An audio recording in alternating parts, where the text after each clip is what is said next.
देखिए, भगवान शिव देवादिदेव, जिनको हम कालाधिराज भी बोलते हैं, पशुपतिनाथ भी बोलते हैं, इनकी कृपा प्राप्त करने के लिए आपको, ये एक ही ऐसे देवता हैं जिनकी कृपा प्राप्त करने के लिए आपको कुछ नहीं करना पड़ा। शिव क्या है? शिव एक पद है। माँ बगलामुखी का मतलब होता है स्तंभन कारिणी शक्ति। तो आपके जीवन में दरिद्रता है, गरीबी है, रोग शोक दुख कष्ट है, नौकरी नहीं मिल रही है, विवाह नहीं हो रही है, नवग्रह खराब है, इन सारी दुर्गतियों को माँ रोक देती है। रामकृष्ण परमहंस को चुना काली ने, वामदेव को चुना माँ तारा ने, और बगलामुखी माता के जो भक्त थे वो कौन कौन थे, ये भी बहुत बड़ी बात है। ब्रह्मास्त्र जिसके पास था, कृष्ण, राम, अर्जुन, रावण, कर्ण, द्रोणाचार्य, अश्वत्थामा, कार्तिकेय, ये सबकी आराध्या देवी। वल्गा इसे कवच जो इसके साधक की रक्षा करता है। ओके। उसको भूत, प्रेत, पिशाच, डाकिनी, शाकिनी, ब्रह्म राक्षस, इंद्र आदि देवता, सूर्य आदि देवता और त्रिदेव भी नहीं भेद सकते। माता कामाख्या का रहस्य क्या है? माँ बगलामुखी की क्या साधना सब कोई कर सकते हैं?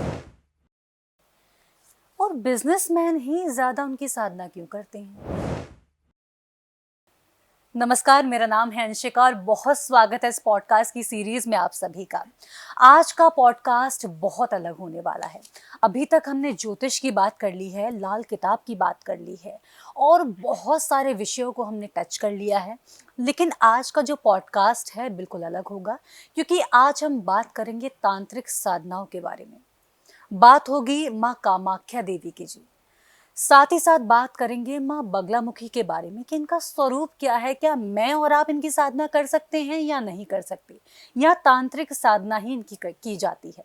तो इसी के साथ इस पॉडकास्ट की शुरुआत करते हैं।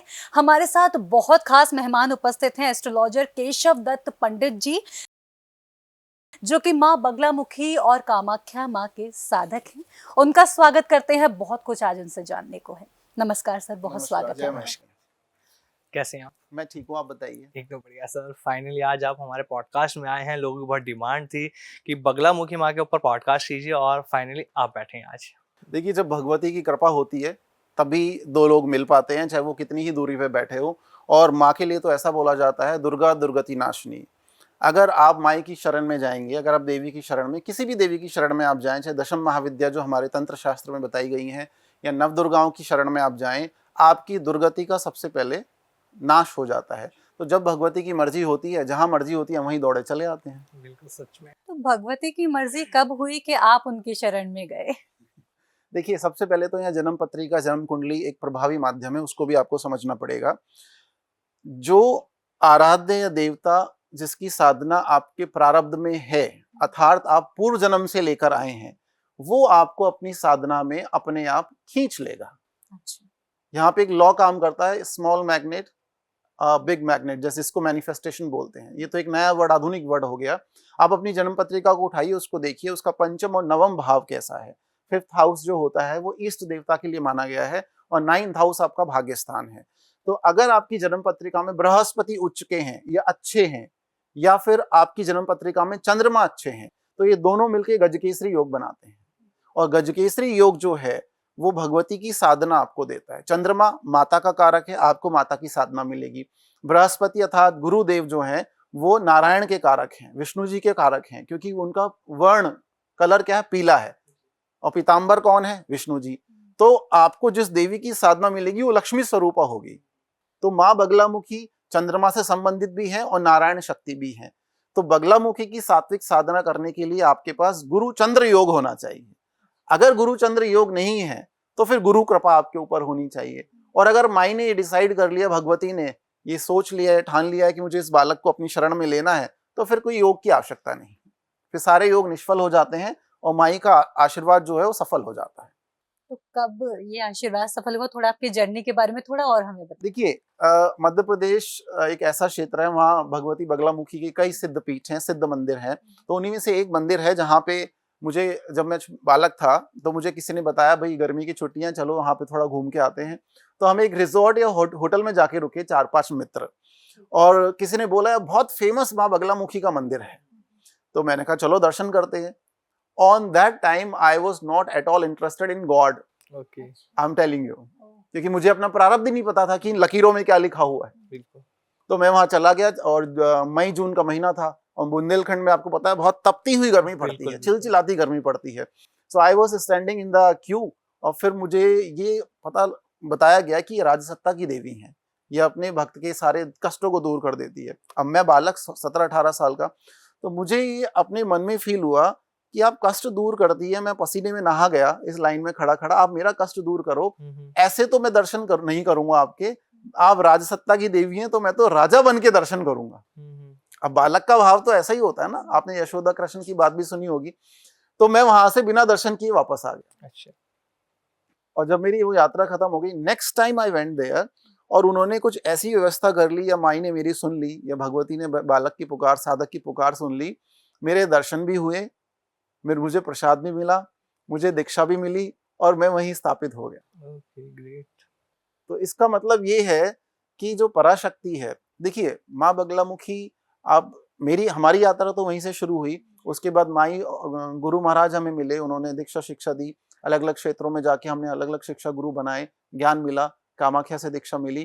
कहने का तात्पर्य है फिर रास्ता बनता चला गया। इसमें एक छोटा सा ज्योतिषी एस्पेक्ट भी है। जन्मपत्री उठाइए आप अपनी, सामान्य से सामान्य आदमी उसे देख सकता है जी। और हर एक ग्रह की डिग्री होती है। डिग्री मतलब ग्रह की आयु। हाँ जी, बिल्कुल। ठीक है, उस आयु को आप देखिए कौन से ग्रह की डिग्री सबसे ज्यादा है। मान लीजिए सूर्य है, सूर्य की डिग्री सबसे ज्यादा है, 20 डिग्री का सूर्य है, 22 डिग्री का सूर्य है, तो वो आपका रूलिंग प्लैनेट हो गया, जिसको हम शास्त्र में पाराशरी ज्योतिष में बोलते हैं आत्मा कारक ग्रह। अच्छा। तो आत्मा कारक ग्रह इज लाइक कुंडली का राजा। तो उस वो आपको खींचेगा, सूर्य राजयोग देगा आपको नेता बना सकता है, मंत्री संतरी बना सकता है, आपको उच्च अधिकारी बना सकता है, आपको आईएएस आईपीएस बना सकता है। अगर आप कुछ अपना बिजनेस भी कर रहे हैं तो घुमा फिरा कर वो आपको उसकी दशा में, महादशा में वहीं ले आएगा। तो जब हमारा बृहस्पति चला, तो बृहस्पति मैंने आपको बताया नारायणी शक्ति का प्रतीक है, नारायण का प्रतीक है। उसने घुमा फिराकर उस मंदिर में लेके गया, दर्शन करवाए और भगवती के प्रति इतनी आस्था हुई कि चारों नवरात्रों में उनका भजन शुरू हो गया। आप देखिए, तो इस तरह से जन्मपत्री भी इसमें सहायक होती है। और थोड़ा सा बोला जाता है कि माँ त्रिपुर महासुंदरी, राजराजेश्वरी जिनको बोलते हैं, अर्थात कामाख्या माँ, उनकी साधना, माँ बगलामुखी की साधना आपको प्रारब्ध से मिलती है। देखिए भक्ति तो कोई भी कर सकता है, आप प्रणाम करेंगे, आप तिलक लगाएंगे, आप प्रसाद लगाएंगे, भगवती तो सबको आशीर्वाद देगी। उपासक हर कोई नहीं बन सकता। जी। उपासक वो बनेगा जिसको भगवती चुने। रामकृष्ण परमहंस को चुना काली ने, वामदेव को चुना माँ तारा ने, और बगलामुखी माता के जो भक्त थे वो कौन कौन थे, ये भी एक बहुत बड़ी बात है। मैं बगला का तात्पर्य भी आपको बताऊंगा। जी बिल्कुल। इसे हम बोलते हैं ब्रह्मास्त्र रूपणी। अच्छा। शास्त्र में लिखा हुआ है ब्रह्मास्त्र रूपणी देवी माता श्री बगलामुखी चिशक्ति ज्ञान रूपाचा ब्रह्मानंद प्रदायिनी। ब्रह्मा जी ब्रह्मास्त्र देते हैं, मंत्र इनका लगता है, ये ब्रह्मास्त्र की देवी है। तो जिसको पता नहीं है, ब्रह्मास्त्र जिसके पास था, कृष्ण, राम, अर्जुन, रावण, कर्ण, द्रोणाचार्य, अश्वत्थामा, कार्तिकेय, ये सबकी आराध्या देवी है। अच्छा। लेकिन इनकी विद्या गुप्त है, तांत्रिक महाशक्ति अष्टम महाविद्या है, इसलिए इनका ज्यादा प्रचार प्रसार नहीं हुआ, क्योंकि इनके मंत्र, इनकी विद्याएं बिना गुरु दीक्षा के नहीं करनी चाहिए, ऐसा शास्त्र में लिखा हुआ है। और ये इतनी परम शक्ति है कि भगवान शंकर ने इनके सारे मंत्रों को शापित कर दिया कि कोई उनका दुरुपयोग ना कर सके। जी भाई, अगर आपके पास एक तलवार है, उससे आप किसी का अहित भी कर सकते हैं और किसी का भला भी कर सकते हैं। चाकू से मरीज को हम फल भी काट के खिलाते हैं ना। तो ये विद्याएं सबके लिए नहीं है, ये विद्याएं उनके लिए हैं जिनका समर्पण हो, गुरु कृपा हो और भगवान शंकर की कृपा जिनके ऊपर हो जाए, उनके लिए विद्याएं हैं। तो माँ बगलामुखी का मतलब होता है स्तंभन कारिणी शक्ति, अर्थात रोक देना। स्तंभन मीन्स रोक देना। तो आपके जीवन में दरिद्रता है, गरीबी है, रोग शोक दुख कष्ट है, नौकरी नहीं मिल रही है, विवाह नहीं हो रही है, नवग्रह खराब है, इन सारी दुर्गतियों को माँ रोक देती है। अच्छा। अब आप ये पूछेंगे क्यों रोक देती है? जो नवग्रह का डिपार्टमेंट है वो माँ बगलामुखी के पास है। जब सतयुग और त्रेता युग में एक भयंकर तूफान आया जिसको त्रिदेव नहीं रोक पाए, तब शंकर जी ने विष्णु जी को सलाह दी कि आप माँ भगवती अर्थात राजराजेश्वरी मतलब त्रिपुर महासुंदरी भुवनेश्वरी की साधना करो। तब उन्होंने गुजरात में सौराष्ट्र जो जगह है वहां पे हरिद्रा सरोवर में जाके साधना करी और माँ बगलामुखी वहां प्रकट हुई। पीले वर्ण की है, वो सोने के समान है, इसलिए उनको पीताम्बरा बोलते हैं, माँ पीताम्बरा। जी जी। इसलिए बोला जाता है। आज भी आप कच्छ में जाएंगे तो वहां की रेत पीली है, वो उसी की वजह से है, माँ के प्रकट होने की वजह से है। तो माँ बगलामुखी स्तंभन कारिणी शक्ति है, जी। चीजों को रोक देती है। और दूसरा, बगला नाम तो आज पड़ा है, असली नाम है वल्गामुखी। वल्गामुखी। जैसे आज राम को रामा बोला जा रहा है, कृष्ण को कृष्णा बोला जा रहा है, तो जैसे जैसे कालांतर में नाम बदल गया। वल्गा इसे कवच जो इसके साधक की रक्षा करता है। ओके। उसको भूत, प्रेत, पिशाच, डाकनी, शाकनी, ब्रह्म, राक्षस, इंद्र आदि देवता, सूर्य आदि देवता और त्रिदेव भी नहीं भेद सकते। तो उस समय माई ने तूफान से सृष्टि को बचाया, तो विष्णु जी का इन पे एहसान है। विष्णु जी की सृष्टि बचाई और विष्णु जी को वरदान दिया कि मैं सदा सर्वदा आपकी सृष्टि की रक्षा करूंगी, नवग्रहों को स्तंभित करके रखूं। तो इसलिए माँ भगवती का विष्णु जी पे एहसान है। विष्णु जी इनके पहले भक्त थे, 400 साल की तपस्या के बाद माँ बगलामुखी का प्राकट्य हुआ। तो ये इनका इतिहास है। बहुत सुंदर सर, आपने अपने बारे में भी और बगलामुखी माँ के बारे में बहुत अच्छे से अभी विस्तार में शुरुआत में समझाया। पूरे पॉडकास्ट में बात करेंगे हम माँ कामाख्या को लेकर, बगलामुखी को लेकर, लेकिन शुरुआत जो हम करेंगे पहले प्रश्न से मेरी, सावन का महीना चल रहा है सर, तो हम सावन से ही शुरू कर लेते हैं।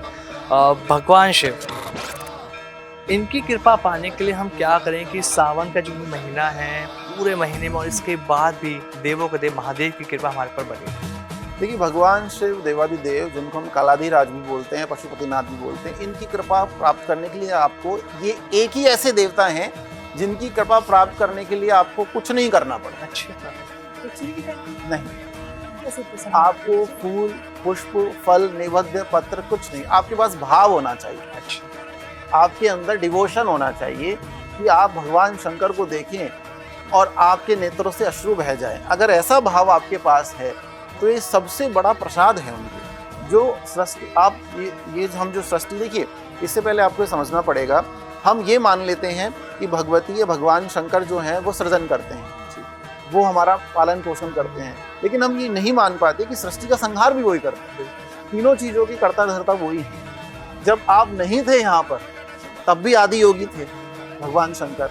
हम हैं, आज भी हम उनकी उपासना कर रहे हैं, और प्रलय के बाद जब हम नहीं होंगे तब भी वो यहाँ पर होंगे। तो वो आदि पुरुष है, न तो वो कहीं जाते हैं न आते हैं, वो उनकी माया है। कहते हैं ना, मायापति की लीला है। तो भगवान शंकर का सबसे पहले आप ये जानिए, भगवान शंकर का उपासक या साधक बनने के लिए आपको परम त्यागी होना पड़ेगा उनका जैसा। उनको परम त्यागी लोग पसंद हैं। जैसे क्या? जैसे आपके पास सपोज आप एक दूध की थैली या दूध कहीं से लेके जा रहे हैं, वहां आपको डॉगी दिख गया कोई, या जिसको जरूरत है व्यक्ति को दिख गया, आपसे ज्यादा उसको आवश्यकता है और आपके मन में भाव आ गया कि मैं इसको दे दूं, और दूसरा भाव आता है छोड़ो कोई बात नहीं। तो पहला वाला जो व्यक्ति है उसको भगवान शंकर की प्राप्ति हो सकती है। भगवान शंकर के पास ब्रह्मा गए, उन्होंने वेदों का दान दे दिया, उन्हें ज्ञान दे दिया। विष्णु जी गए, उन्होंने चक्र सुदर्शन दे दी और उन्हें लक्ष्मी जैसी सुंदर देवी का आशीर्वाद दे दिया। इंद्र, हर देवता से इंद्र ने मांगा, इंद्र भगवान उनके पास गए, उन्होंने ऐरावत दे दिया, 100 हाथियों का बल है ऐरावत में, और माता कामधेनु दे दी। उसके बाद कुबेर गए, कुबेर को धन का मंत्री अधिकारी बना दिया। लंका भी कुबेर को ही दी थी, बाद में रावण ने उसका हरण कर लिया था। तो आप देखिए, और उन्होंने अपने पास क्या रखा, एक खप्पर रखा, बस मतलब एक प्याला, एक कटोरा रखा, जो आज हम बोल देते हैं भांग पीने के लिए, नहीं, वो गंगा जल के लिए, भोजन के लिए रखा गया। तो क्या आप इतने परम त्यागी हैं? क्या आप अपनी सुख सुविधाओं भोग का त्याग कर सकते हैं? अगर आप त्याग कर सकते हैं तो आपको शिवत्व की प्राप्ति हो जाएगी, शिव आपको मिल जाएंगे। शिव और शंकर में एक छोटा सा डिफरेंस है शास्त्र में जो लिखा गया है, शिव पुराण में भी बताया गया है। परम साधना में लीन उच्च कोटि के महातांत्रिक महाकपालिक, जिनका न आदि है न अंत है, 64,000 साल की तपस्या में पूरी सृष्टि का विलय और प्रलय हो जाता है, उस शिव बोला गया है। शिवत्व है वो एक तत्व है, जैसे वायु तत्व है, गुरु तत्व है। आप किसी व्यक्ति विशेष की साधना नहीं करते, आप गुरु तत्व की साधना करते हैं। जब आप भगवती या शंकर जी के मंत्र को जपते हैं तो उस मंत्र को कितनी गुरु पीढ़ियों से, कितनी कुलाचार परंपरा से जपा जा रहा है। तो जब आप गुरु को प्रणाम करते हैं, उन सबको प्रणाम करते हैं। आपका प्रणाम गुरु गोरखनाथ तक भी जा रहा होगा, आपका प्रणाम मच्छिंद्रनाथ तक भी जा रहा होगा, परमहंस तक भी जा रहा होगा। और शिव क्या है? शिव पद है, अर्थात जैसे इंद्र पर मेघनाथ ने आक्रमण किया, इंद्र का पद छीन लिया, वो इंद्रजीत बन गया। तो अगर आप परम त्यागी बनते हैं तो शिवत्व या शंकर के पद तक आप भी पहुंच सकते हैं। ऐसा नहीं है, आप भी पहुंच सकते हैं, उस गूढ़ ज्ञान तक आप पहुंच सकते हैं। और जब आप सावन की बात कर रहे हैं, देखिए सावन क्यों आता है? सावन में ऐसा बोला जाता है भगवान शंकर सृष्टि को खुला छोड़ देते हैं। आपने देखा होगा ना, बोला जाता है सावन में हरे पत्तेदार सब्जियां नहीं खानी चाहिए, उसमें कीड़े आ जाते हैं, दूध और दही का परहेज करना चाहिए। मतलब जीव मात्र फ्री हो जाता है, इसमें जनन प्रजनन होते हैं, जीवों की क्रियाएं चलती हैं। तो सावन में आप अपने समस्त कमाए हुए दोषों का निवारण कर सकते हैं। ये एक ऐसा महीना है, जैसे कई बार बैंक बोलती है ना, आप 15 दिन ले लो लोन की EMI के लिए, तो इसी तरह से शंकर भगवान कैलाशपति ने बोला कि 1 महीने में आप अपना समुचित शुद्धिकरण कर सकते हो, विशुद्धि कर सकते हो। तो आप शिवलिंग का अर्चन करते हैं, समस्त जगत का अर्चन हो जाता है। क्योंकि आपने देखा होगा गणेश जी ने परिक्रमा करी थी, जब उन्हें संसार की परिक्रमा लगाने के लिए बोला गया था। तो शिवलिंग पर नित्य नए अभिषेक करने से आप 1 महीने में समस्त दोषों से मुक्त हो जाएंगे। अगर आप चाहेंगे तो मैं आपको अलग अलग तरह के अभिषेक बता सकता हूँ लोगों के कल्याण के लिए। नहीं, बिल्कुल, वो आपसे जानना चाहेंगे, आप बिल्कुल बताइए। देखिए, अगर आप, और वो बताऊंगा मैं आपको जो ज्यादातर पॉडकास्ट में लोग डिस्कस नहीं करते, जी जी जी, जो गुप्त ज्ञान है। लेकिन अभी सावन का महीना है तो थोड़ा परोपकार होना चाहिए, जरूरी है, बताओ। ठीक है। देखिए, अगर आप रोग शोक कष्ट दुख से पीड़ित हैं, ये कोरोना में हमने लोगों को करवाया था। अच्छा, गिलोय की बेल लेके आइए, आप उसका रस निकालिए, उसे गंगा जल में मिलाइए और उससे भगवान शंकर का अभिषेक करिए। कुछ मत मांगिए, वो सब दे देंगे आप। अच्छा, you will be the most happiest and healthy person on the planet. 7 दिन के अंदर, केवल 7 सोमवार मान लो, 4 सोमवार मांग लो। मंगल शनि को करे तो ज़्यादा अच्छा है, लेकिन ज़्यादातर जो रोग है ना, जो लंग्स का इन्फेक्शन है, कोरोना जैसी डिजीजेस हैं या ऐसी चीज़ें, चंद्रमा जब शनि से ग्रसित हो जाते हैं, विष योग लग जाता है, तो हमें पानी से संबंधित इन्फेक्शंस, मतलब हमारे जो पित्त कफ होता है उसमें इन्फेक्शंस आते हैं। तो शनिवार को करें तो ज़्यादा अच्छा है, सोमवार को भी कर सकते हैं। मानसिक शांति नहीं है, बॉस से परेशान है, या फिर सैलरी में प्रमोशन चाहिए, देखिए इस पे स्माइल कर रहे हैं आप। ये तो सब कुछ चाहिए सर। हाँ। प्रमोशन तो सब कुछ तो चाहिए। दूध को थोड़ा सा मीठा कर लीजिए। अच्छा, बताशा जो होता है ना, व्हाइट कलर की शुगर से जो बनता है, उसको डाल लीजिए, मिश्री डाल सकते हैं, उससे भगवान शंकर का अभिषेक कीजिए। मानसिक शांति के लिए आपको अभिषेक करना चाहिए छाछ या मट्ठे से, अच्छा, अर्थात दही को थोड़ा लिक्विड करके शुगर मिला के, थोड़ी सी शुगर नहीं तो उसमें देसी खांड या चीनी मिला सकते हैं, उससे अभिषेक करें। ओके। उससे जबरदस्त मानसिक शांति मिलेगी। शुक्रवार को करें आप। कितने शुक्रवार? आपको 1-1 घंटे में रिजल्ट नजर आएगा, आप बिलीव कीजिए बस। अच्छा, हाँ, बिलीव कीजिए आप, बहुत चमत्कारी है, मतलब बहुत जबरदस्त। आप दही से जब अभिषेक करते हैं, आपका शुक्र बलवान होता है। ठीक है। शुक्र क्या देगा आपको? भौतिक सुख साधन, लग्जरीज देगा, आपको मानसिक शांति देगा, साधना भी देगा, आपको मतलब अट्रैक्शन, आकर्षण देगा। शुक्र में सब कुछ है, आपको सब मिल जाएगा। और दूसरा देखिए, अगर आपकी शादी नहीं हो रही, अगर आप विवाह नहीं हो रहा है, विवाह में कोई समस्या चल रही है जी, या क्लेश है, तो आप फिर गंध्योदक अर्थात गंगा जल में केसर मिला के अभिषेक। अच्छा, और अष्ट लक्ष्मी प्राप्ति के लिए, चिरकाल लक्ष्मी के लिए, स्थिर लक्ष्मी प्राप्ति के लिए, अष्ट सिद्धि नवनिधि के लिए क्या किया जाता है? गन्ने के रस से अभिषेक किया जाता है। अगर इनकम आपको 10 गुना बढ़ानी है, अगर आप चाहते हैं कि 10 दिशाओं से धन की प्राप्ति हो, तो फिर आप गन्ने के रस से, ताजा गन्ने का रस, उससे आप भगवान शंकर का अभिषेक करें और आप देखिए फिर क्या दनादन पैसा आपके पास बरसता है। जोरदार, बड़े शानदार उपाय आपने बता दिए। दयालु हैं भगवान शंकर, बहुत दयालु हैं, लेकिन आपको मांगने का भाव पता हो। और आपको देखिए, अगर कई बार ऐसा होता है ना, लाइक हमारे घर में भी, जैसे हमारी मदर ने हमें कोई सब्जी डाली कटोरी में, तो हम दोबारा भी उनके सामने कर देते हैं। तो आपको अपना प्याला या कटोरा ईश्वर के सामने फैलाना आना चाहिए, तरीका पता होना चाहिए, प्रोसेस पता होना चाहिए, मेथड पता होना चाहिए। आपकी और ईश्वर की भक्ति के बीच में किसी मीडियम की आवश्यकता नहीं है, कोई मीडियम नहीं है। ये तो हम आपको थोड़ा बहुत ज्ञान दे रहे हैं, जितना हमारे पास ज्ञान है, किसी मीडियम की आवश्यकता नहीं है। आप सीधा उनसे पूछ सकते हैं, आपको किसी स्विच वर्ड की आवश्यकता नहीं है। आपको किसी पोर्टल खोलने की आवश्यकता नहीं है, आपको पासपोर्ट वीजा लगा के अमेरिकन स्विच वर्ड्स लाने की बिल्कुल आवश्यकता नहीं है। आप बैठ जाइए और आप उनसे बातचीत कीजिए। किसी की शादी नहीं हो रही है, पूर्णिमा के दिन ऊपर जाइए टेरेस पे, अच्छा। चंद्रमा से बातचीत कीजिए गंगा जल चढ़ाने के बाद। अच्छा। 1 रुपए का उपाय है ये। हाँ। गंगा जल लोटे में लेके जाइए, तांबे का ना हो, स्टील का या चांदी का बर्तन हो, और उसको आप चंद्रमा को, पूर्ण चंद्रमा को, पूर्णिमा के चंद्रमा को, जो ललायित चंद्रमा, उसको चढ़ा दीजिए, अर्घ दे दीजिए और उनसे बातचीत कीजिए। अपनी प्रॉब्लम उनको बता के आइए, जैसे आप एक काउंसलर को बताते हैं। आप देखिए 45 डेज में आपको रिजल्ट मिलेगा। अच्छा। हाँ, that's what I am saying. किसी मीडिएटर की आपको आवश्यकता नहीं है, आप खुद अपनी साधना कर सकते हैं। तांत्रिक साधनाओं में बोला गया है कि गुरु होना चाहिए आपका। सदगुरु भगवान शंकर है, लेकिन आपके कोई गुरु होने चाहिए जो आपको मार्ग बता सके, डू एंड डोंट्स का, बिल्कुल कि सही आपको गलत की क्या पहचान। करना, हाँ क्या करना है क्या नहीं करना। जैसे कि आप बता ही रहे हैं, भगवान शंकर की बात हो रही है तो भैरव बाबा की भी बात कर लेते हैं।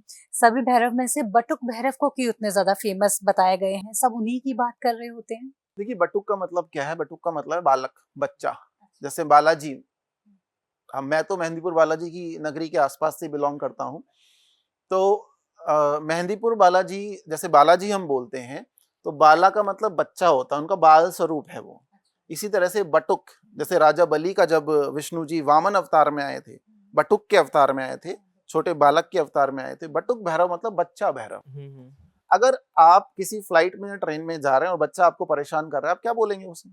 बहुत शरारती बच्चा कुछ नहीं बोलेंगे आप। लेकिन एक बड़ा आदमी आपको परेशान कर रहा है, आप रिटेलिएट करेंगे। तो बटुक भैरव की साधना क्या है? बिल्कुल शाकाहारी साधना है।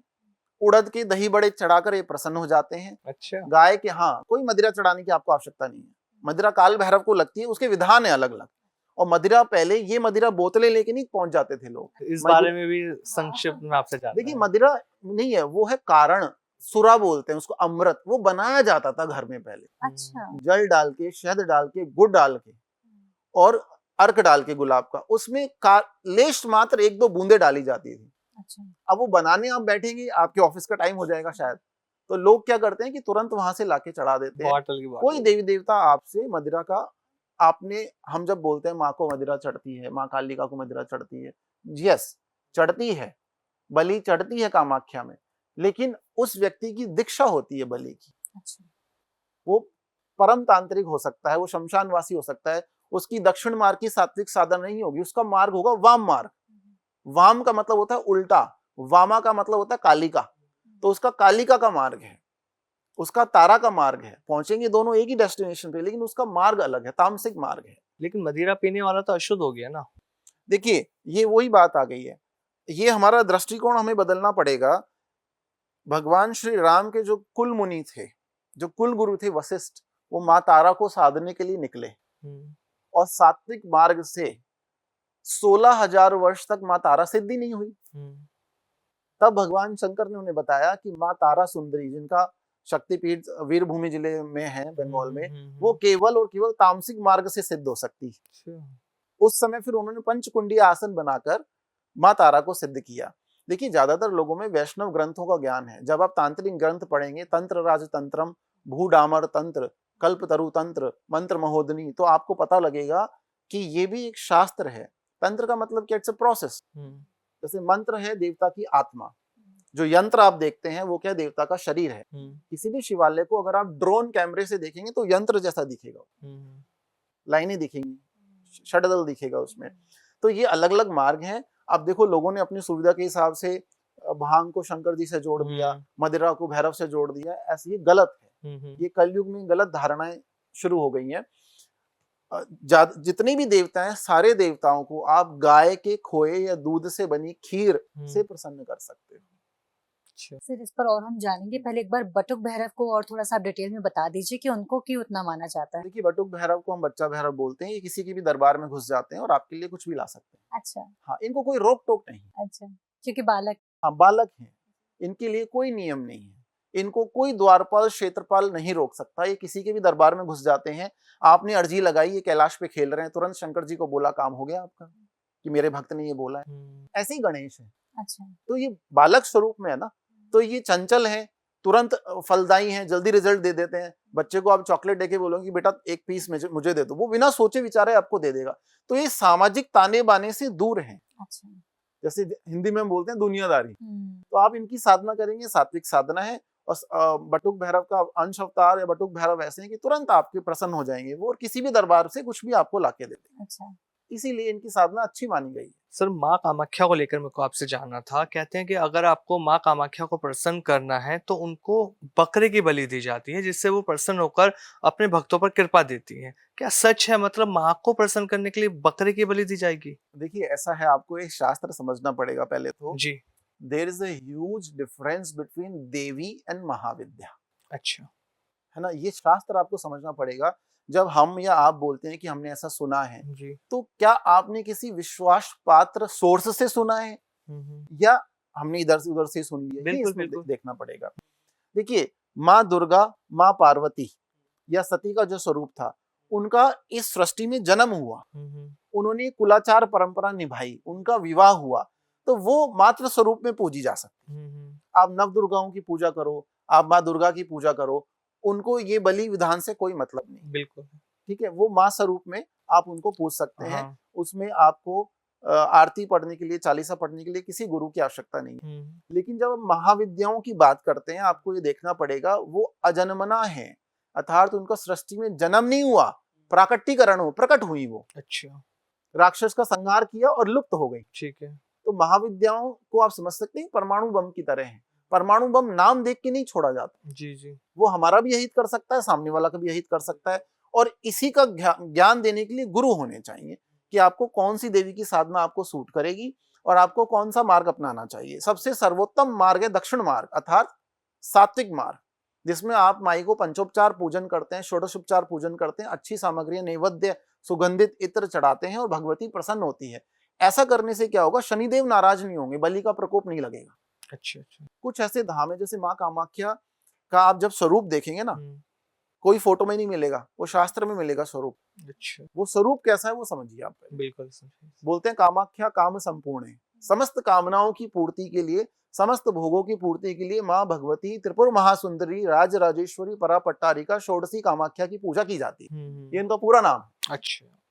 एक हाथ में उन्होंने मदिरा पात्र था सुरा हम्म, लिया हुआ है, कारण जो भोग का प्रतीक है। दूसरे हाथ में वो योग कर रही है, अर्थात कामाख्या कामदेव, अर्थात कामदेव और रति को विपरीत मुद्रा में लेके बैठी हुई है। अच्छा। तो कामाख्या की साधना ऐसी है कि आपको योग और भोग दोनों मिल सकते हैं इस संसार में। और कौन नहीं भोगना चाहता, कौन लग्जरीज नहीं चाहता, लेकिन माँ कामाख्या का करेंगी, आपके सारे, आपको सारे भोग दे देंगी। एंड आफ्टर दैट आप क्या सोचेंगे, अब सब मेरे पास है, मुझे बस भक्ति करनी है, मुझे माई के चरणों से जुड़ना है, मुझे योग चाहिए बस। जब आपका पूरा एनलाइटमेंट हो गया, आपकी डिजायर्स फुलफिल हो गई, तो फिर क्या बचेगा बताइए। आज बड़े बड़े बिजनेसमैन पैसा नहीं कमा रहे हैं, मंदिरों में घूम रहे हैं, जी। आशीर्वाद ले रहे हैं, बिकॉज दे हैव एवरीथिंग। तो आपको कामनाओं की पूर्ति करनी है, मोक्ष प्राप्त भी करना है, धन प्राप्त भी करना है। माँ Kamakhya is the goddess, she can give you everything.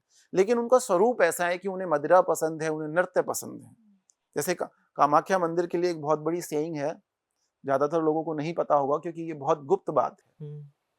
वहां का राजा जो था वो कौच डायनेस्टी का था, उनकी डायनेस्टी थी कौच।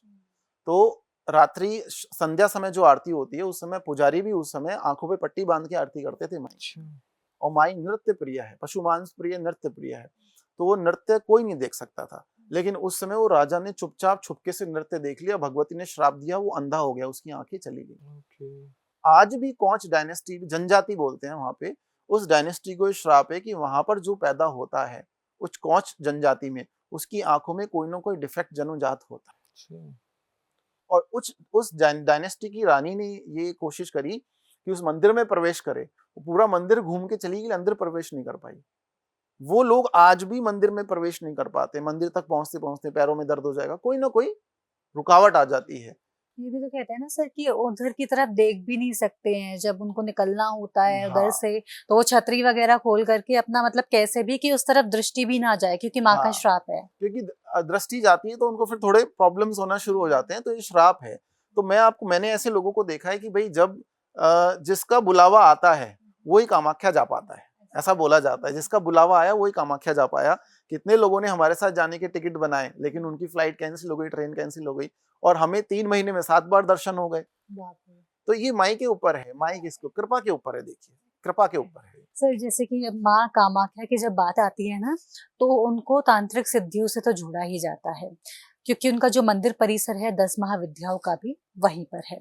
साथ में आपसे ये जानना चाहती हूँ, क्योंकि जब मैंने सुना माँ कामाख्या के बारे में, तो कहीं न कहीं एक मन में थोड़ा डर सा आ जाता है, सभी लोगों के मन में, कि एक डर सा आ जाता है माँ को लेकर के।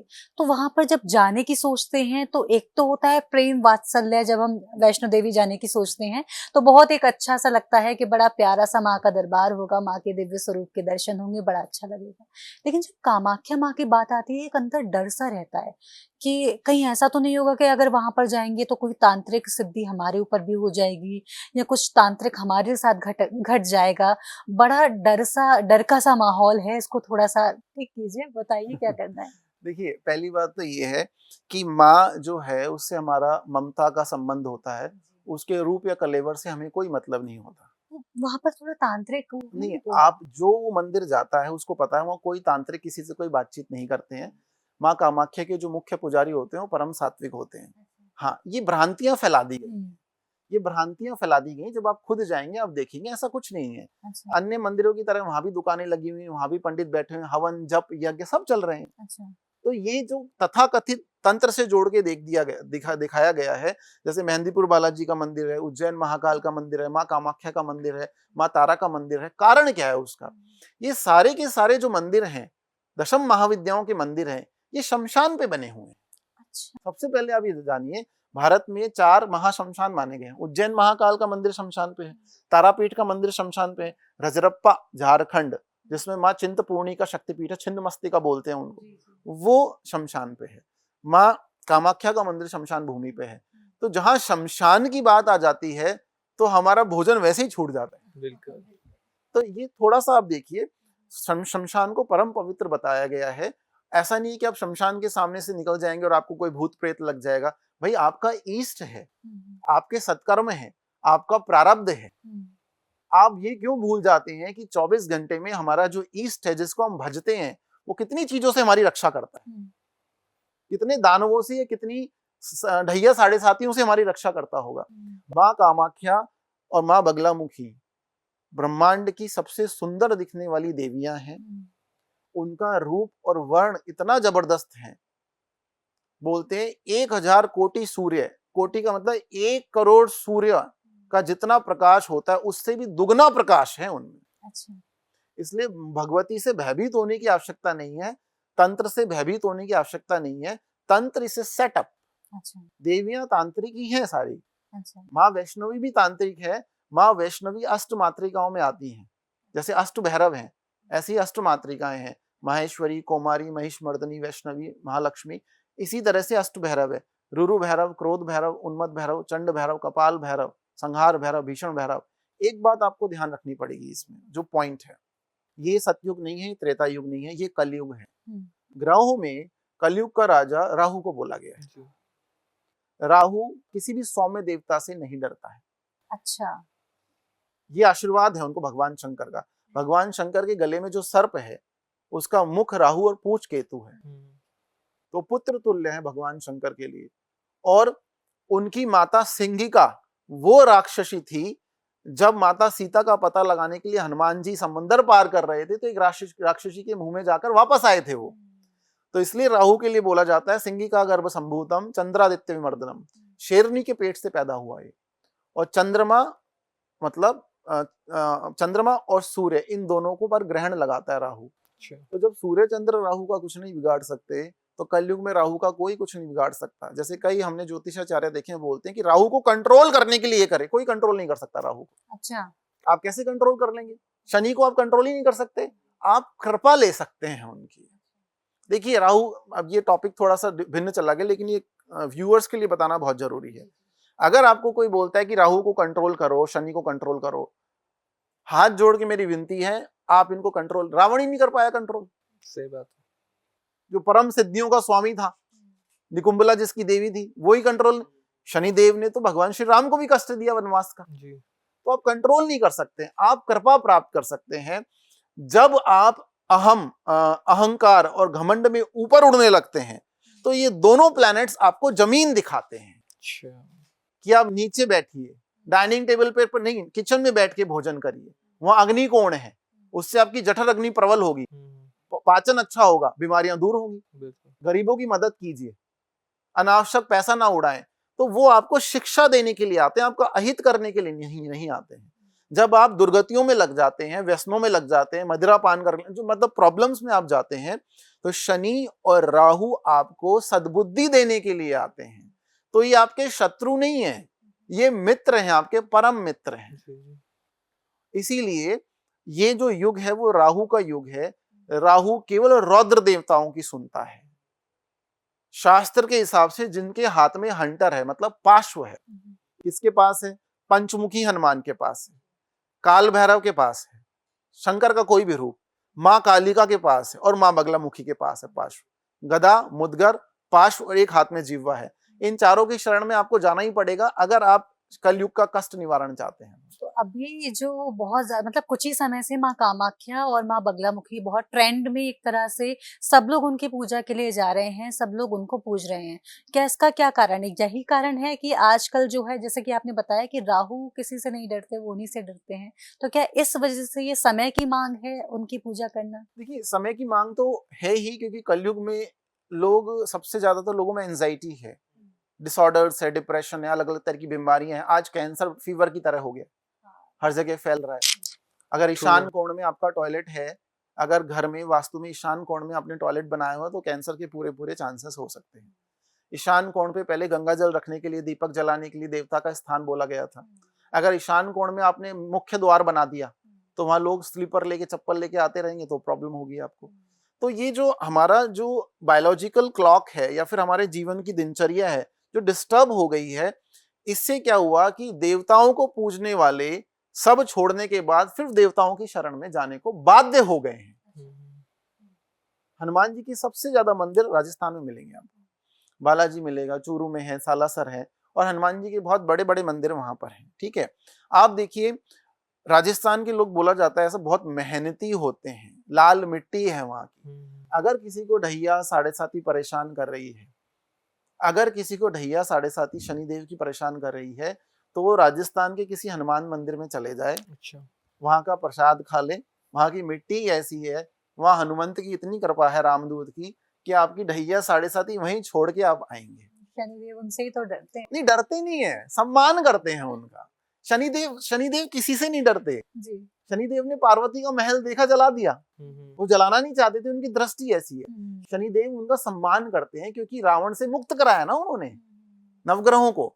तो आप ग्रहों का सम्मान करें, आप देवताओं का सम्मान करें। राहु में समस्या है तो उत्तराखंड के पौड़ी क्षेत्र में पैठानी गांव में राहु का एकमात्र मंदिर है, जहां उनका मस्तक गिरा था।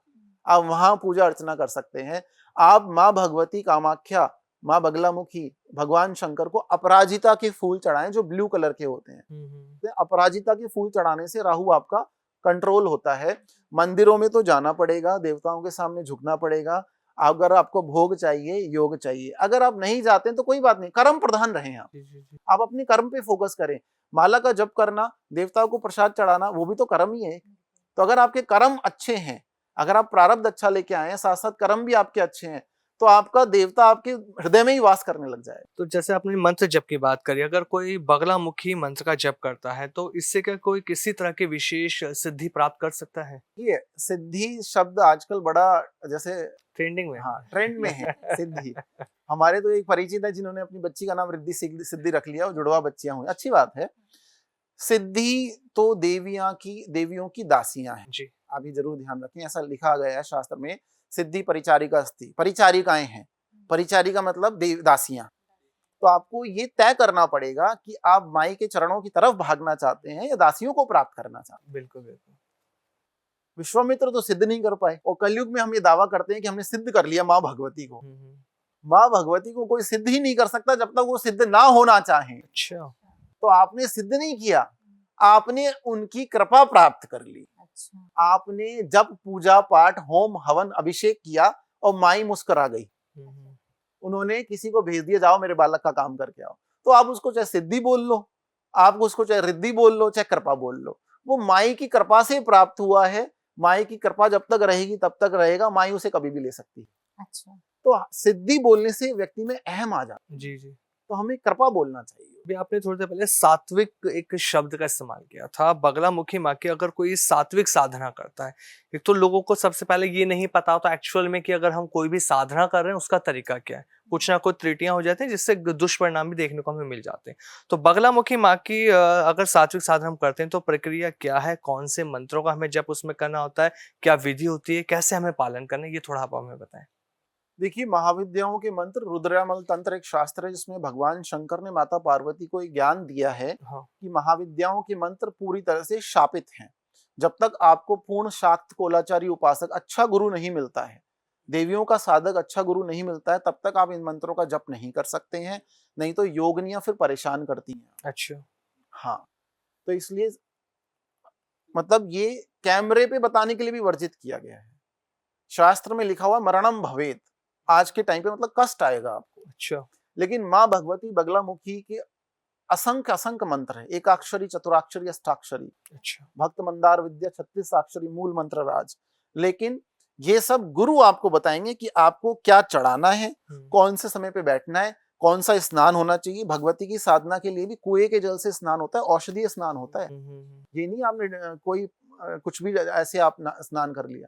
केमिकल्स का यूज नहीं करते हैं आप, नए केमिकल्स माई को चढ़ाते हैं। अच्छा। तो ये सारी चीजों का ध्यान रखना पड़ता है, ये आपकी गुरु परंपरा से आएगा। माँ बगलामुखी उभयचारी देवी है, श्री कुल की देवी है। जी। आप सात्विक भी पूछ सकते हैं, तामसी भी पूछ सकते हैं, लेकिन अगर नवग्रहों को आपको शांत रखना है तो आप केवल अपने लिए पूजें, अर्थात आप उनसे कृपा मांगे। केवल कृपा में सब कुछ आ जाता है। माता सीता ने कृपा करी, हनुमान जी को अष्ट सिद्धि नवनिधि मिल गई। बिल्कुल। तो कृपा से सब आ जाता है। हम्म। माँ को पूजने के लिए, माँ का अर्चन करने के लिए आपको गुरु की आवश्यकता नहीं है। आप मंदिरों में जाके प्रणाम कर सकते हैं, अपने हृदय में माई का वास रख सकते हैं। भगवती आपकी हमेशा सुनेगी। जल थल नभ में वही है, 365 दिन वही सुनती हैं आपकी। लेकिन अगर आप उच्च कोटि के उपासक बनना चाहते हैं, गहराई से तंत्र क्षेत्र में उतरना चाहते हैं, साधना करना चाहते हैं, माई को जानना चाहते हैं, तब फिर आपको गुरु की आवश्यकता पड़ेगी। गुरु आपके अहम का नाश करते हैं पहले। अच्छा। गुरु कोरे कागज पे लिखते हैं, उसी को हम दीक्षा बोलते हैं, दीक्षा संस्कार। अच्छा। गुरु से विद्रोह ना करके, गुरु सानिध्य प्राप्त करके, जैसा उन्होंने आपको आसन बताया, माला बताई, अर्चन बताई, वो आप करें। लेकिन यहाँ जन कल्याण के लिए मैं माँ बगलामुखी एकाक्षरी मंत्र जो बीज मंत्र है उसकी व्याख्या बता देता हूँ, वो है क्या, माई की साधना है क्या। माँ बगलामुखी, माँ पीताम्बरा का जो बीज मंत्र है, कुछ लोग उसको हिलीम भी बोलते हैं, हिलरीम भी बोलते हैं, हिलिंग भी बोलते हैं। ठीक है, मतलब कुछ लोग गकार लगाते हैं हिलिंग, कुछ लोग मकार लगाते हैं हिलीम। अब ये है और लय है क्या, ये साधना क्या है? अगर इस मंत्र को आप नहीं जान पाए, इसकी व्याख्या को नहीं जान पाए, तो ये सिद्धि साधना होगी ही नहीं। बिल्कुल बिल्कुल। है और लय, जो लकार है संस्कृत की लम, लय क्या है? पृथ्वी तत्व है। अच्छा। और है हमारा आकाश तत्व है। अच्छा। पृथ्वी तत्व अनामिका में रहता है। तो ये लय और है जो है, हिलीम जो मिलके बना है, ये पृथ्वी तत्व और आकाश तत्व की साधना है। जैसे एक फ्लाइट को आपने देखा होगा, पहले रनवे पे जा रही है, फिर वो आकाश में अग्रसर हो जाती है। इसी तरह से इनका साधक पृथ्वी तत्व पे बैठ के आकाश तत्व की साधना करता है, अर्थात उत्तरोत्तर उन्नति प्राप्त करता जाता है, अच्छा। बढ़ता जाता है। अगर उसको राज सत्ता चाहिए, माँ बगलामुखी क्या देती हैं आपको? कोर्ट केस का निवारण, शत्रु शमन, कोई अन्याय कर रहा है आपके साथ, माई की चालीसा पढ़ो, आप माई से अरदास लगाओ। आपको सारी साधनाएं, आपको धन, लबालब धन, जितना आप धन चाहें, लेकिन उस धन का सदुपयोग करें, समाज कल्याण में भी लगाएं उसे थोड़ा बहुत। तो कहने का मतलब ये है, माँ बगलामुखी आपको कोर्ट केसेस से बचाती हैं, शत्रुओं से बचाती हैं, पराविद्या है ये। मतलब आप पर कोई तंत्र प्रयोग नहीं हो सकता। एक छोटी सी बात और आप सुन लीजिए, 8वीं महाविद्या है ये, तो कुंडली के 8वें घर को ठीक कर देती हैं, और 8वां घर मृत्यु भाव है। माँ बगलामुखी के साधक की कभी अकाल मृत्यु नहीं हो सकती, वो शतायु होगा। ये उसका इंश्योरेंस हो गया। अच्छा। हाँ, अष्टम महाविद्या जन्म पत्री के अष्टम घर को ठीक कर देती है। इसीलिए उसकी मृत्यु भाव है, वो उसकी मृत्यु नहीं हो सकती, अकारण मृत्यु नहीं होगी, जब लिखी है तभी होगी। सर ये बताइए, माँ बगलामुखी की जब हम बात कर रहे हैं तो उनको ज्यादातर लोग पूछ रहे हैं बिजनेसमैन या पॉलिटिशियंस पूछ रहे हैं, क्योंकि लेमैन आम आदमी को तो माँ के बारे में इतनी जानकारी ही नहीं है, उनको ही नहीं पता। तो ये दोनों लोग क्यों पूछ रहे हैं, क्या कारण है उसके पीछे? देखिए, बात ऐसी है, जिसकी महत्वाकांक्षा और आकांक्षाएं बड़ी हैं, जी। जिसको गुरु सानिध्य प्राप्त हो गया, ये ज्ञान मिल गया जिसको, अच्छा। और जिसके डिजायर्स बहुत बड़ी हैं, हम्म, तो वो माँ भगवती बगलामुखी की साधना करता है और माँ भगवती उसे अपनी साधना में खींचती है। अच्छा। इसको आप एक एग्जाम्पल से समझ लीजिए। हम्म, अगर आपका मन या हृदय, आपका भाव दानवीर कर्ण का जैसा है कि आप दे दे दान और भूल जाएं, हम्म, या आपका भाव सुदामा की तरह, कुछ भी नहीं है आपके पास, लेकिन आपका भाव सुदामा की तरह है कि आपके पास चावल का आखिरी दाना हो, कोई भिखारी भी आया तो आपने उसको दे दिया, किसी को भी दे दिया आपने, भगवान कृष्ण को, जो राजराजेश्वर है भगवान कृष्ण सृष्टि पालक है, उनको दे दिया। दो ही तरह के लोग माँ बगलामुखी की साधना कर सकते हैं। या तो आप दानवीर कर्ण जैसे हो, हाँ, आपका हृदय बहुत विशाल हो, हम्म, या फिर आपका भाव बहुत विशाल हो। हम्म, तो जब आपकी महत्वाकांक्षाएं बड़ी होती है ना, तो आप कर्म भी फिर बड़े करते हैं। जैसे बड़े बड़े महापुरुषों ने ये बोला है कि भाई अगर आपको 4 किलोमीटर जाना है तो आपके अंदर 8 किलोमीटर की कैपेसिटी होनी चाहिए, क्योंकि वापस भी तो आना पड़ेगा ना। आप समझ रहे हैं मेरी बात? तो साधना में तो वो उतर पाएगा जिसका, बोलते हैं ना, जिगरा बड़ा हो, दैट मीन्स जिसका हार्ट बड़ा हो, जो केवल धन बल नहीं चाहता हो, जो भगवती का साक्षात्कार करना चाहता हो।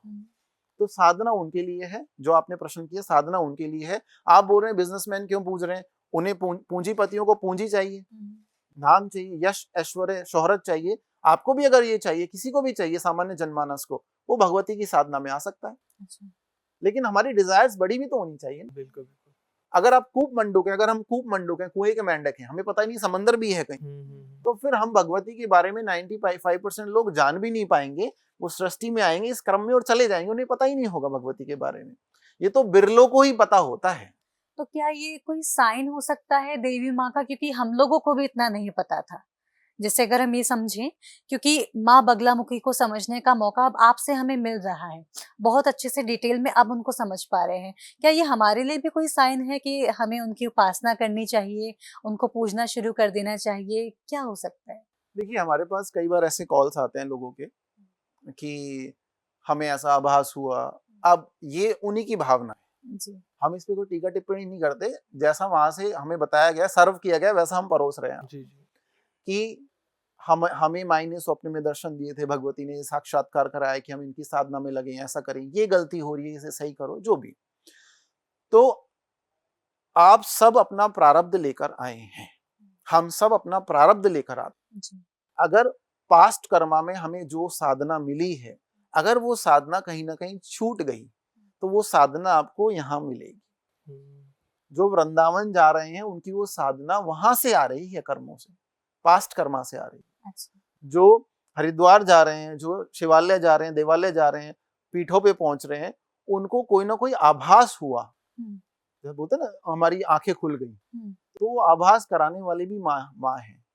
प्रारब्ध से साधना आती है, जन्म पत्रिका में थोड़ा बहुत आपको देखना पड़ता है, और जब आपको आभास हो जाता है, आपको जब अब अपने आने का अस्तित्व पता लग गया, that I am not here for doing job, I am not here for having fun, I am coming here, this is the whole sole purpose of my life, तो पहुंच जाएंगे आप उस मंदिर, पहुंच जाएंगे आप खाटू श्याम, ट्रू है।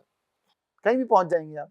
तो ये इसके पीछे कारण है। मानसिक शांति और आत्मविश्वास के अंदर जो वृद्धि चाहिए होती है ना, तो इंसान बहुत कुछ करने की कोशिश करता है, लेकिन उसे नहीं मिल पाती, क्योंकि ना वो एक तो सही राह पे नहीं चल पाता, उसे सही गुरु नहीं मिलता, या ये कहें जो उसे ये बता पाए कि एक्चुअल में हमें कौन से मंत्र जप करने, कौन से उपाय करने, जिससे मानसिक शांति भी मिले और आत्मविश्वास में वृद्धि हो सके। बगलामुखी माँ का कोई ऐसा मंत्र है जिसे जप करने से मानसिक शांति और आत्मविश्वास में वृद्धि हो सके? देखिए, सबसे पहले तो मैंने आपको पहले ही बताया कि ये सब तांत्रिक महाविद्याओं के मंत्र बिना गुरु के नहीं जपे जाते हैं, लेकिन किसी भी देवी लेकिन का, अगर किसी का गुरु नहीं है ना सर, देखिए जो पॉडकास्ट देख रहे हैं, हम उन व्यूअर्स की अगर बात कर लेते हैं, हर किसी का गुरु नहीं है, सबके लिए कोई कॉमन मंत्र, बहुत सारी ऐसे रेमेडीज भी होती है, कॉमन होती है, तो हम यहाँ कोई कॉमन मंत्र माँ बगलामुखी का नहीं जप करवा सकते? नहीं जप सकते हैं जी, आप स्तोत्र का पाठ, वही चीज मैं आपसे जानना चाहता जैसे नाम जप करना हर कोई कर सकता है। हूँ। ठीक है। अब देवी की जो 108 नाम हैं, उनको आप जप सकते हैं, कोई उसमें दीक्षा की आवश्यकता नहीं। भगवान शंकर ने स्वयं शास्त्रों में कहा है, आरती, चालीसा, शतनाम मतलब 108 नाम, अष्टोत्तर शतनाम 108 नाम, और सहस्त्र नाम मतलब 1000 नाम। ठीक है। ये जो नाम है वो कोई भी जप सकता है, और इससे आपको मिलेगा ही मिलेगा। जैसे माँ बगलामुखी के जो 108 नाम है, उनको हम बोलते हैं बगला अष्टोत्तर शतनाम स्तोत्र। जी।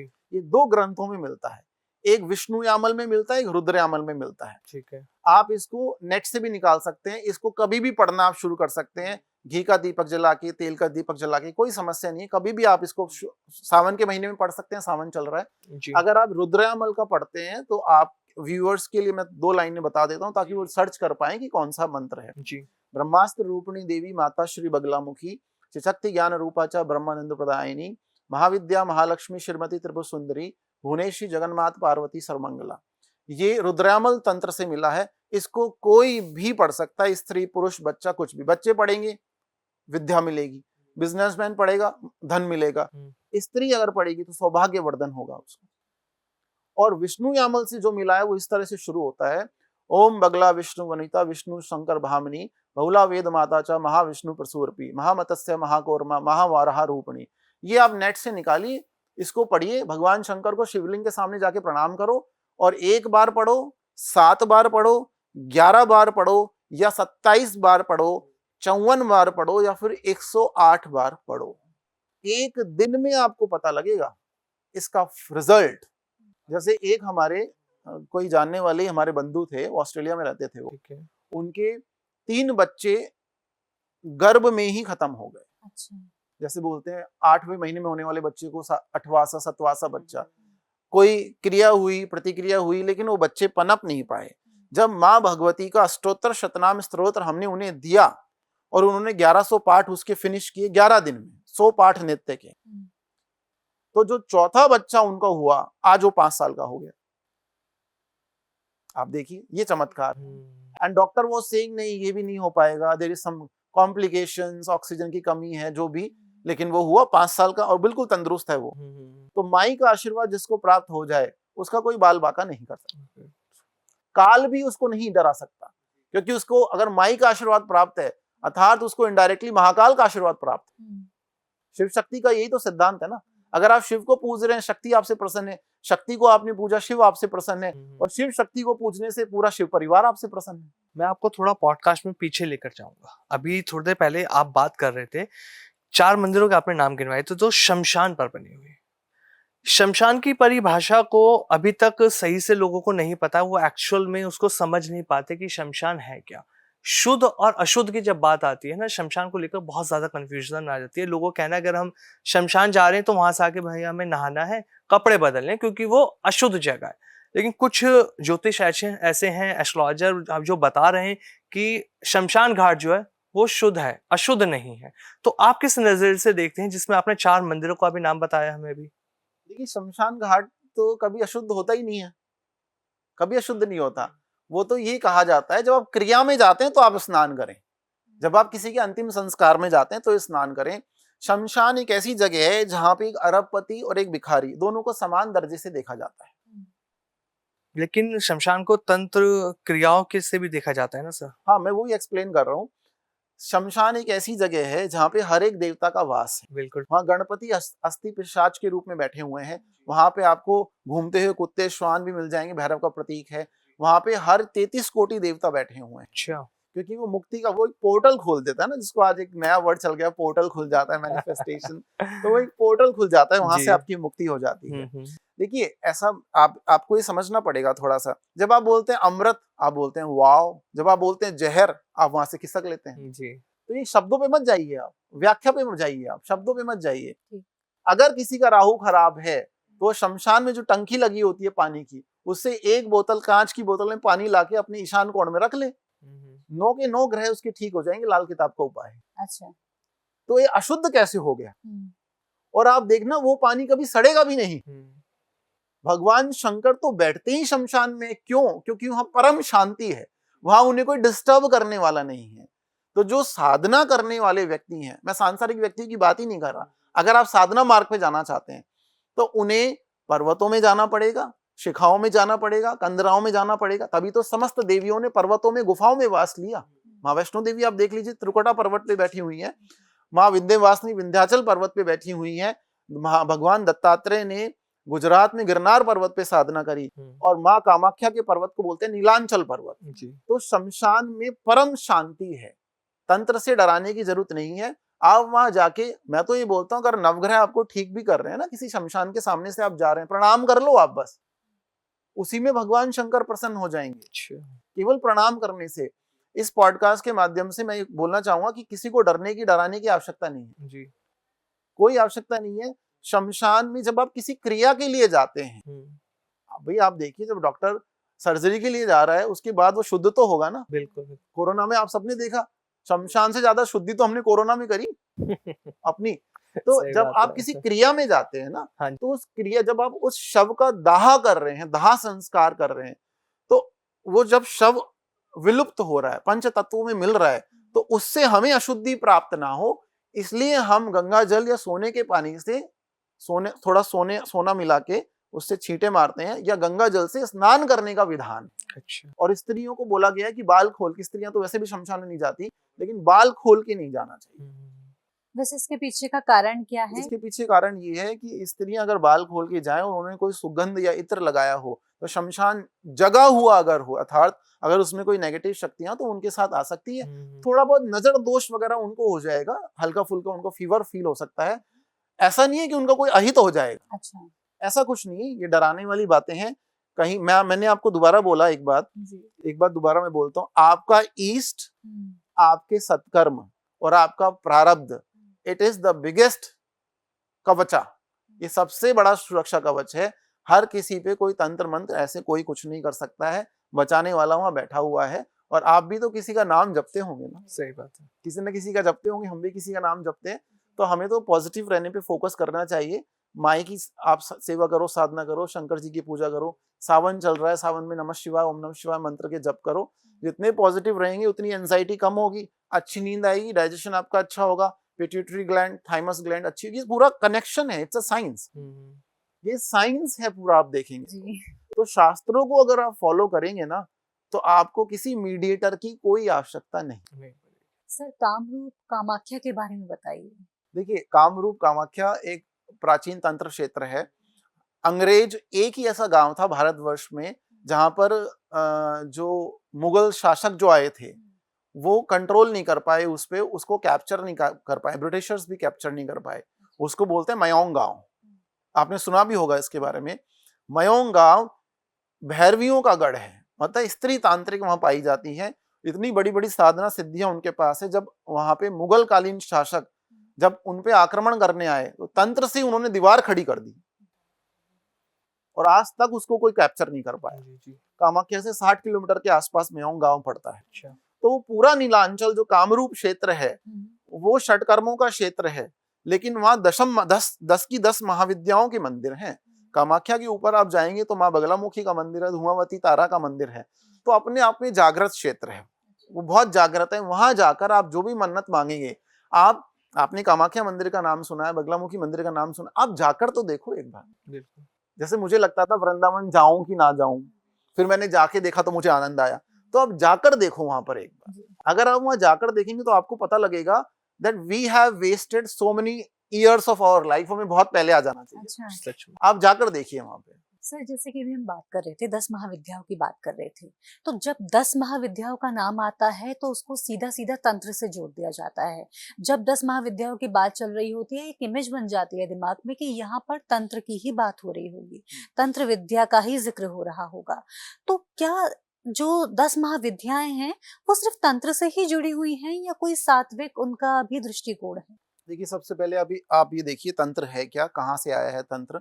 माँ भगवती कालिका जो है वो तंत्र की अधिष्ठात्री देवी कही गई है, और उनको साधने के लिए 2 राक्षस थे, मल्ला और मणि। उन्होंने यंत्र निर्माण किया था पहले, लकीरों के द्वारा कालिका यंत्र निर्माण किया, और माँ कालिका को उन्होंने तांत्रिक विद्याओं के द्वारा उसमें बांध लिया। अच्छा। कि हमारी कामना की पूर्ति आपको करनी पड़ेगी। अच्छा। तो ये उत्पत्ति वहां से हुई है। अच्छा। लेकिन भगवान शंकर ने माँ भगवती को तंत्र का सारा ज्ञान दिया है। अच्छा। तो दुर्गा तंत्र से बाद में जुड़ी है। भगवान शंकर, देखिए भगवान शंकर के पास सारे ज्ञान है। सुनिए, रस तंत्र, औषधि तंत्र, तंत्र राज तंत्रम, सारे ज्ञान उनके पास है। भगवान ऐसा विष का ज्ञान उनके पास है, अमृत का ज्ञान उनके पास है, क्योंकि उन्होंने कालकूट को पी लिया। और जब कालकूट विष उनके गले में जलन उत्पन्न करने लगा तो माँ तारा ने माता स्वरूप में उन्हें अपना दूध पिलाया। तो शास्त्रों में, तंत्र ग्रंथों में माँ तारा को भगवान शंकर की माता भी कहा जाता है।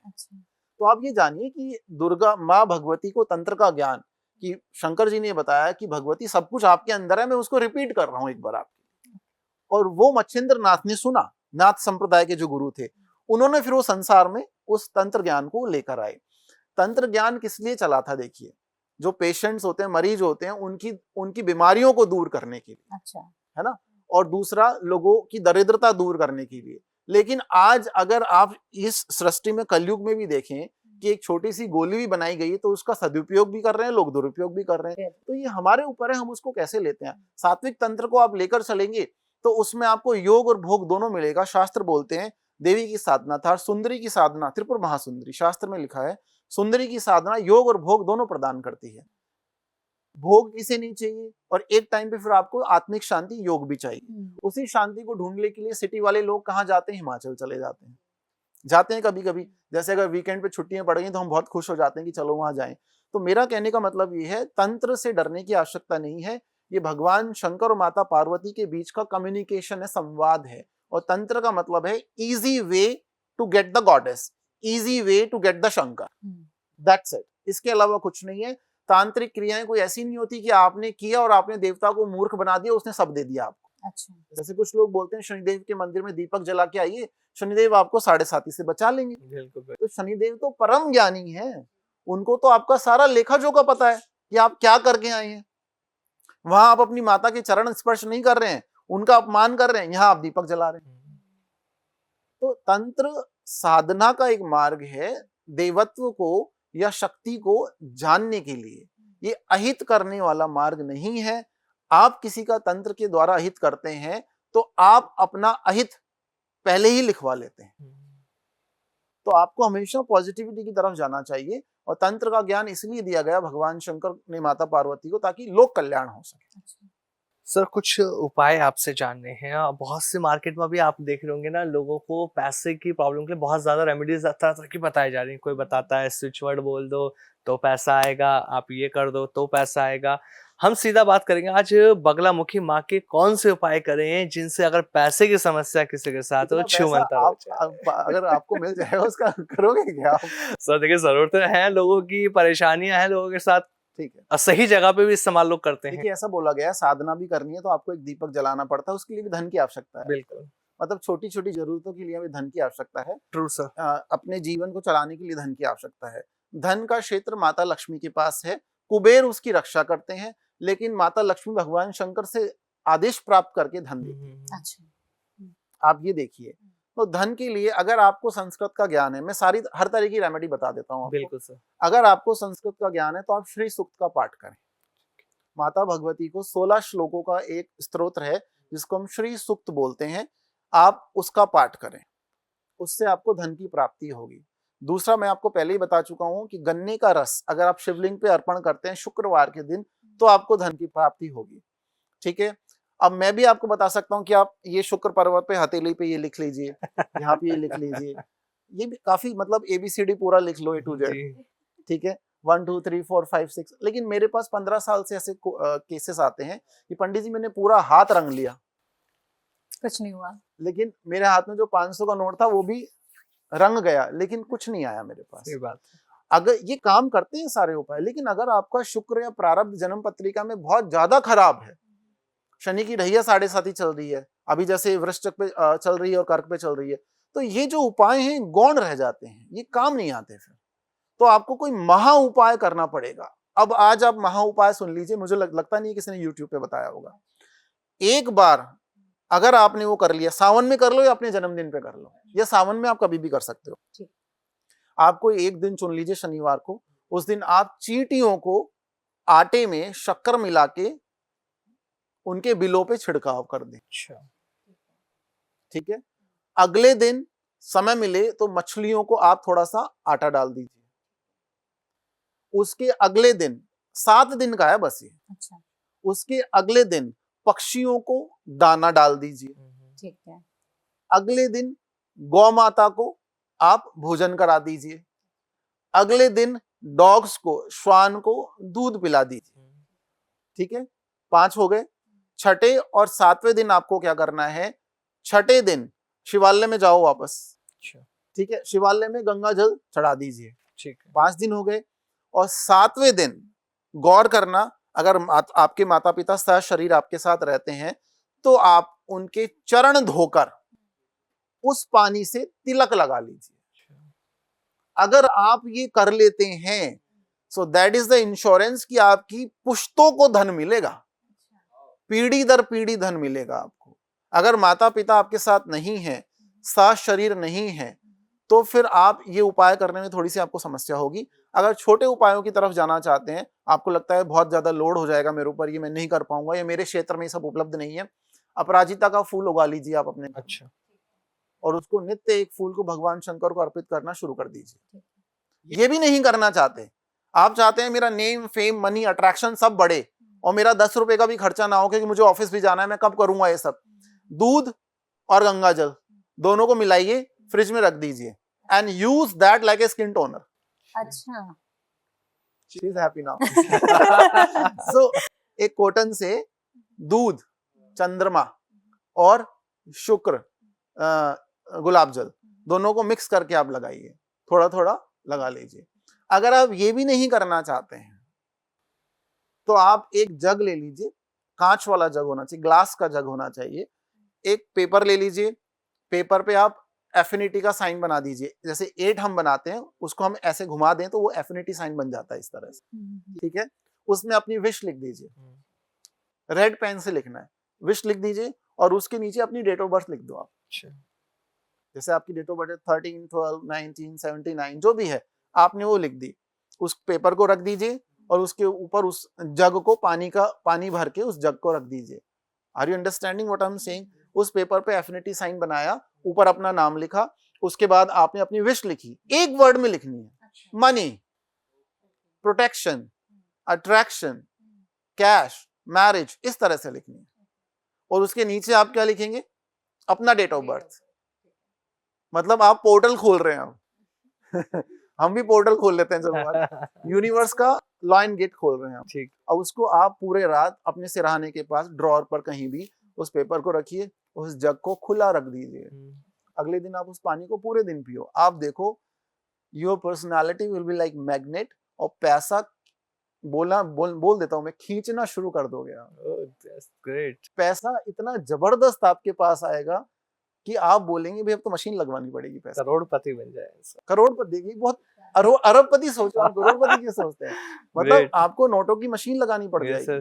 देखिए वेस्ट की जो दिशा है ना, आप देखिए वर्ल्ड का मैप देखिए, वेस्ट की कंट्रीज रिच है ना, सबसे वेस्ट में कंट्री है Luxembourg, Denmark, Sweden, Norway, Scandinavian country है, बहुत रिच है वो। तो जो आपको चाहिए उसको वेस्ट में रख दो आप।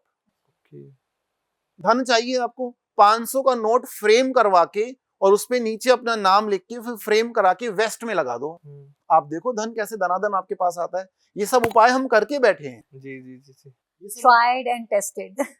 नहीं, ट्रायल एंड टेस्ट, देखिए मेडिसिन तो ट्रायल एंड टेस्टेड ही होनी चाहिए ना। एक्सपेरिमेंट तो पहले हमें लैब में करने, जैसे लैब में लोग करते हैं, हम उनको अपना के देखते हैं उनसे क्या रिजल्ट आ रहा है। लोग हमें बताते हैं कि आपके उपायों से हमें ये रिजल्ट मिला, फिर हम लोगों को बताते हैं। और ये उपाय ऐसा है फ्रेम करने वाला, इसमें कोई जन्म पत्रिका, कोई राशि, कुछ देखने की आपको जरूरत नहीं।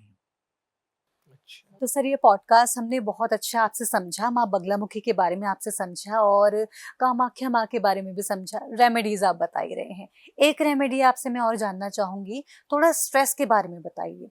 आज के टाइम पे सब लोग पैसे तो कमाना चाहते हैं, पैसे कमाने का स्ट्रेस भी आ जाता है लोगों के पास में, तो उस स्ट्रेस को मेंटेन करने के लिए, इसको ठीक करने के लिए, हटाने के लिए कोई रेमेडी? स्ट्रेस और बीमारी, ये भी एंजाइटी या डिसऑर्डर ही है। इसका रूट कॉज देखिए आप पहले क्या है।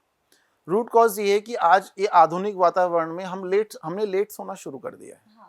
अब लोगों की नाइट शिफ्ट भी हो सकती है, लेट सोएंगे तो लेट ही उठेंगे। तो जब आप लेट सो रहे हैं तो आपने अपना चंद्रमा खराब कर लिया, और आप लेट जब उठ रहे हैं तो आपने अपना सूर्य खराब कर लिया। अब इस पे हमारा कंट्रोल नहीं है। अगर आप जॉब में हैं तो इस पे हमारा कंट्रोल नहीं है। अदरवाइज आप अपने लाइफस्टाइल को सुधारेंगे तो सबसे पहले तो आप यही करें कि आप कोशिश करें कि आप जल्दी सोना शुरू करें, ठीक है। लेकिन अगर आपको फिर भी स्ट्रेस या एंजाइटी हो रही है, आप सबसे पहले ये काम करें, 24 घंटे में आपको रिजल्ट नजर आएगा। अच्छा। अगर आप 24 घंटे में अपना स्ट्रेस एंजाइटी ठीक करना चाहते हैं, मतलब वो ठीक होना शुरू हो जाएगा। जब आप उठते हैं मॉर्निंग में तो धरती पे पैर रखने से पहले आपको ये करना पड़ेगा, उसको कोई अलार्म सेट कर लो, आपको पता रहे। अच्छा। अपने बेड से नीचे उतरते हैं या जमीन से बिस्तर से नीचे उतरते हैं तो सबसे पहले आप 3 बार गायत्री मंत्र पढ़ें, हाथों को रगड़ें 30 सेकंड्स तक, कम से कम 3 बार गायत्री मंत्र पढ़ें, हाथों को रगड़ें और देखते हुए अपने चेहरे पे लगा लीजिए। डेली स्ट्रेस धीरे धीरे कम होना शुरू हो जाएगा और इसमें आपका कोई फीस, किसी डॉक्टर की फीस भी नहीं लगी, 1 रुपया नहीं लगा आपका। इसके पीछे साइंस है। तो आप तो आम खाइए, गुठलियां ना गिलें, वो हमारा काम है, गुठलियां हमारे किस्मत में आती हैं, ठीक है। तो कहने का मतलब ये है, आप इस साइंस को करें। रात को करना चाहते हैं तो थोड़े से मूंग जो होते हैं ना, मूंग, साबुत मूंग, उनको एक कटोरी में, बाउल में पानी में रख लीजिए और सिराने रख के सो जाइए। ये आपको उपाय करना है, वेंसडे को करना है, ठीक है। वेंसडे की रात को, बुधवार की रात को, और थर्सडे, गुरुवार को आप उन्हें पक्षियों को डाल दीजिए। इसका भी साइंस है। जब आप ऑक्सीजन का आदान प्रदान CO2 का होता है तो नेगेटिविटी, जल तत्व होना चाहिए ना, कोई अग्नि तत्व या जल तत्व। अग्नि जला के तो सो नहीं सकते, अगले दिन न्यूज में आ जाएंगे आप। तो कहने का तात्पर्य ये है कि आप जल तत्व आपने रखा और उसमें सारी नेगेटिविटी आपकी आ जाती है, वो आप दे देते हैं यूनिवर्स को। ठीक है। जैसे बोला जाता है कौवा है, पक्षी, ये सब सारी नेगेटिविटी सोख सकते हैं, ठीक है। उससे भी आपका स्ट्रेस जल्दी खत्म होने लग जाएगा। और दूसरा, थोड़ा सा मैं आपको ज्योतिषीय उपाय के साथ साथ, देखिए हम काउंसलिंग भी करते हैं, तो हम ये बताना चाहेंगे, आप वर्कआउट को, एक्सरसाइज को, मैं आपको कोई जिम जाने के लिए नहीं बोल रहा, आप थोड़ा सा रनिंग, वॉकिंग, थोड़ा दौड़ना, कूदना, भागना शुरू करें। आपकी बॉडी में मूवमेंट होगा, ऑक्सीजन का प्रभाव बढ़ेगा। ऑक्सीजन बृहस्पति है। कोरोना में सबको पता लग गया कि ऑक्सीजन के सिलेंडर येलो कलर की ऑक्सीजन होती है। ऑक्सीजन का कलर येलो है, नाइट्रोजन का कलर ब्लू है, इसलिए शनि ब्लू दिखाई देते हैं। जिनको हड्डियों का रोग होगा या ऑस्टियोफोरोसिस, आर्थराइटिस होगा, उनके शरीर में ऑक्सीजन कम हो जाती है, वो नीले पड़ जाते हैं, शनि तत्व प्रधान हो जाता है। तो पीला तत्व ज्यादा पहने, चंदन का, पीले चंदन का तिलक लगाएं, पीले वस्त्र पहने, ठीक है। योगा करेंगे, मेडिटेशन करेंगे, प्राणायाम करेंगे तो पीला तत्व मतलब ऑक्सीजन बढ़ेगी आपके शरीर में, तो आपकी प्राण जीवनी शक्ति बढ़ेगी और सप्त चक्र जागृत होंगे। अच्छा। तो ये उपाय आप सब करना शुरू करें तो आपको स्ट्रेस होगा ही नहीं। एंड लास्ट चीज मैं आपको बताना चाहूंगा, काम करने से स्ट्रेस नहीं आता, मेरा काम नहीं हो रहा है इससे स्ट्रेस आता है। तो आप खाली मत बैठिए, ये नेगेटिव एनर्जी आपके अंदर आएगी ही नहीं। That's it. सर, मेरा एक और रेमेडी आपसे जाननी है इस पॉडकास्ट में। लास्ट रेमेडी आपसे पूछूंगा। कहते हैं माँ बगलामुखी सभी कष्टों को दूर करने वाली होती हैं, हर परेशानी को दूर कर देती हैं अपने भक्तों की। अगर किसी की मैरिज में प्रॉब्लम आ रही है, रुकावटें आ रही हैं, तो कौन से उपाय करें माँ बगलामुखी के जिससे शादी की रुकावट दूर हो सके? देखिए, माँ बगलामुखी का कन्या पूजन किया जाता है, बहुत अच्छी एक रेमेडी है और इससे भगवती की चतुर्दश कृपा आपको मिलती है। 5 बेसन के लड्डू आप ले लीजिए, मैं आपको पूरा ही एक्सप्लेन करके बता देता हूँ। शत्रु परेशान कर रहे हैं, मंगलवार के दिन विवाह नहीं हो रहा है, संतान प्राप्ति नहीं हो रही है, थर्सडे के दिन रोग, शोक, दुख या जटिल बीमारियों ने घेरा हुआ है तो शनिवार के दिन 5 लड्डू लें और एक आप बोलते हैं पत्तों की एक प्लेट ले लीजिए, पत्तल जिसको बोलते हैं, या अवेलेबल नहीं है तो पान के पत्ते बिछा लीजिए। 5 लड्डू रख दीजिए, श्रृंगार सामग्री रख दीजिए थोड़ी सी, 2 इलायची, 2 लौंग और 7 बताशे और 1 रुपए का सिक्का आप लगा दीजिए। किसी भी देवी के मंदिर में, अगर बगलामुखी माई का या कामाख्या का मंदिर ना हो, किसी भी देवी के मंदिर में जाके आप माँ बगलामुखी के नाम से अर्पित कर दीजिए कि हे माँ पीताम्बरा, हे राजराजेश्वरी, हम ये आपको अर्पित कर रहे हैं। इस भोग और प्रसाद को लेकर आप हमारी समस्याओं का समाधान करें। आपको ये भी नहीं बोलना पड़ेगा समस्या क्या है। Day, Tuesday enemies, Thursday prosperity, marriage is prosperity, ठीक है, एंड सैटरडे इज रोग, डिजीज। आप एक ही बारी उपाय करके देखो और आपके पॉडकास्ट के माध्यम से कमेंट सेक्शन में लोग बताएं उन्हें क्या मिला। ये भी ट्राई एंड टेस्टेड है। बहुत मजा आया। आपसे बात करके वाकई में बड़ा अच्छा लगा, क्योंकि हमें कुछ अलग नॉलेज इस बार मिली है। ये बिल्कुल डिफरेंट पॉडकास्ट हुआ हमारा। माँ के बारे में इतना कुछ जानने को मिला जो हम नहीं भी जान रहे थे, आपसे बहुत कुछ सीखा। आपका मैं बहुत धन्यवाद दूंगी तहे दिल से कि आप यहाँ आए और माँ के बारे में हमें इतनी सारी चीजें बताई, रेमेडीज हमारे व्यूअर्स को बहुत सारी बताई। Thank you so much for that. नमस्कार सर। दर्शकों, इसी के साथ आज के इस पॉडकास्ट में इतना ही। उम्मीद करती हूँ पॉडकास्ट आपको पसंद आया होगा, क्योंकि इस पॉडकास्ट के बाद में अगर आपने ये उपाय किए तो माँ कामाख्या और माँ बगलामुखी की कृपा आप पर बिल्कुल बरसने लगेगी। और इन उपायों को करके जो अभी आपको बताए गए हैं, हमें कमेंट्स में जरूर बताइएगा कि आपको क्या फायदा हुआ, कितने दिनों में फायदा हुआ। और कुछ जानना चाहते हैं, सर से जुड़ना चाहते हैं, कनेक्ट करना चाहते हैं, बिल्कुल जुड़ सकते हैं। डिटेल्स आपको डिस्क्रिप्शन बॉक्स में मिल जाएंगी, टीवी स्क्रीन पे मिल जाएंगी। इसी के साथ मैं लेती हूँ आपसे आज्ञा, फिर होगी आपसे मुलाकात अगले पॉडकास्ट में एक और बहुत खास मेहमान के साथ। तब तक के लिए मुझे दीजिए इजाजत। नमस्कार।